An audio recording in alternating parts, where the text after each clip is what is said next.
Oe, Fazausi, mzee. Mzee. Hebu njoo bana mzee hapa. Njoo bana hapa. Kisinza mpangaji wangu. Acha. Za asubuhi bwana. Acha salamu. Haiwezekani mwanangu, mwezi wa 3 huja nilipa kodi yangu mwenyewe. Wewe mwenye nyumba vipi mwanangu? Nilipe kodi yangu kwanza basi. Haya basi. Mimi nilikuomba lakini mpangaji wangu nivumilie, nitakulipa. Miezi mitatu kweli.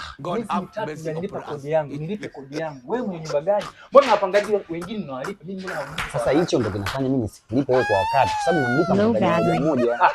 Nivumilie bwana Kisinza. Tumeishi muda mrefu kweli, tumeishi. Chumba na sebule. Kina AC, kina maji. Kina umeme. Unalipa 50 kwa mwezi. Inakuja kichwani. Nivumilie na kwa. Haiwezekani. Mwenye nyumba kibao huko madari kibao wanani approach kwenye nyumba vyao mwanangu. Kuna chumba kimoja sio kizuri kabisa. Wananipa laki 1 wameniahidi. Niende sijaenda kwa heshima yangu kwako.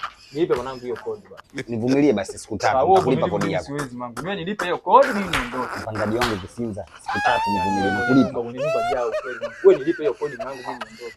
Mimi nakupa mpaka jioni bwana. Siku 3 bwana nivumilie kweli. Jioni mimi nitaondoka bwana. God have mercy upon us. Ukaama bwana.